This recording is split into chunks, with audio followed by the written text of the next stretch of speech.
Le petit bébé que vous voyez à l'écran, c'était moi il y a 20 ans. Par quelle magie suis-je en train de vous parler dans le poste aujourd'hui, hein?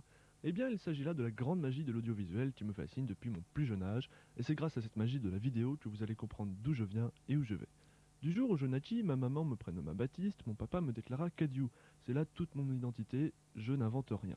Il me fallut ensuite aller à l'école, où je me fis couper la langue pour bavardage, puis au collège, où après avoir appris à écrire et à compter, j'ai mis au point sur mon premier ordinateur de l'époque une revue spécialisée dans les heures de colle et les boulettes de papier mâché, Cancre Matin. J'annonçais alors la couleur de mon avenir, la communication impertinente, ciblée et originale. Cela ne m'empêcha pas de certifier au vol mes études avec le brevet des collèges, obtenu surtout grâce aux maths et au français, puis de décoller vers l'école des grands, le lycée, où, le cartable plein d'orgueil et d'espoir, j'allais tenter de me faire un nom. Avant toute chose, notez bien que ce n'est pas ça, une fois de plus, qui m'empêchait de me faire un nom sur le...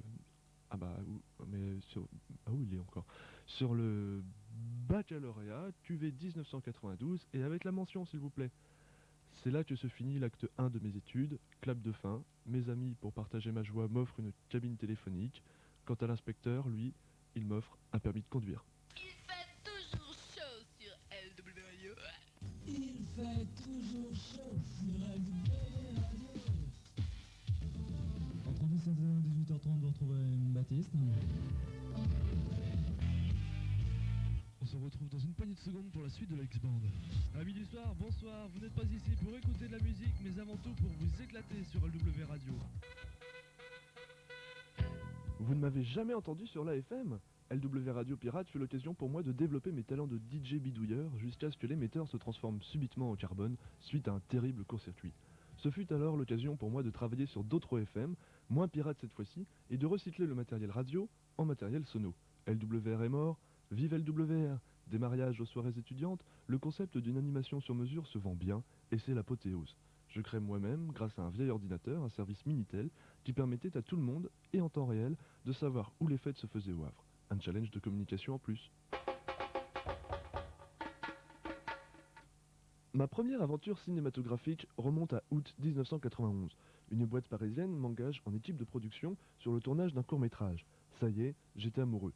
Non pas de Ladybug, cette brave chiffonnière qui traîne son caddie dans la zone industrielle du Havre, mais de l'esprit général qui règne sur un tournage, de la création cinématographique, de la caméra qui glisse lentement le long de ses rails, de ces figurants dubitatifs émerveillés par les projecteurs, de ces acteurs mystérieux, de tous ces professionnels qui vivent pour leur passion. Et puis cette passion, 3 semaines durant, je l'ai absorbée, digérée, assimilée, puis je l'ai étayée par des méthodes très précises dans le but de réaliser, moi aussi, un film en conservant cet esprit professionnel qui venait de me tomber dessus.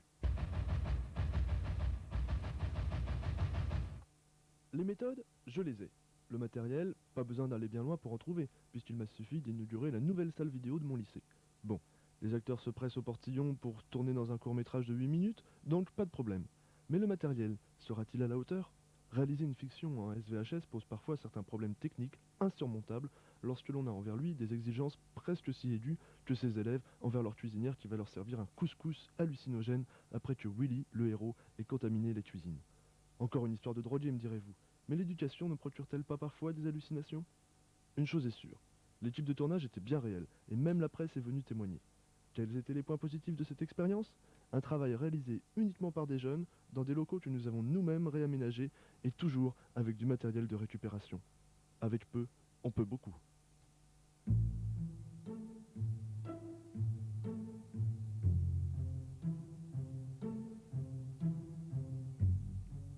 Et puis, le concept s'est agrandi.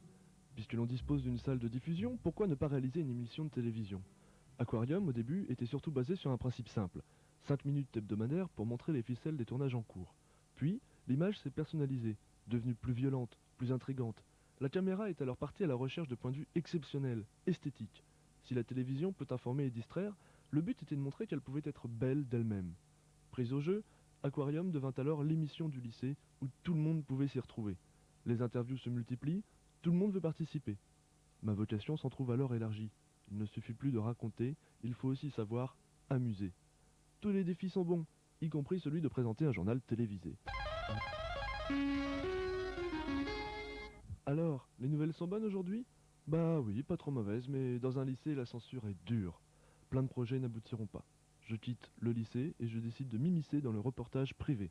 De super média, je dois alors me faire super discret. Le résultat? Là, Marilou ne m'a pas vu.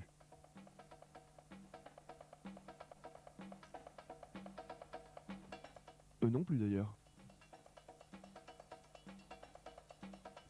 Bon, là on est déjà un peu plus visible, mais c'était pour les raisons du tournage. La porte que vient d'ouvrir ce petit homme donne accès à un blocos de 400 mètres carrés dans lequel nous voulions installer des studios d'enregistrement à la fois pour la vidéo et des groupes de musique. Le projet n'aboutira pas, faute de moyens et de sécurité. C'est tant pis. L'équipe se dissout et me voilà tout seul. Aujourd'hui, comme pour cette émission d'Aquarium, je suis prêt à me mouiller dans n'importe quelle affaire.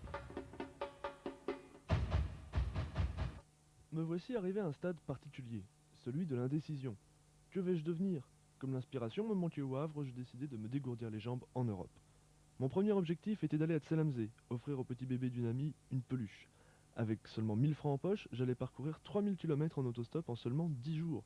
Évidemment, chaque minute de mon périple a été notée sur un journal et comme vous pouvez le constater, j'ai pris de nombreuses photos.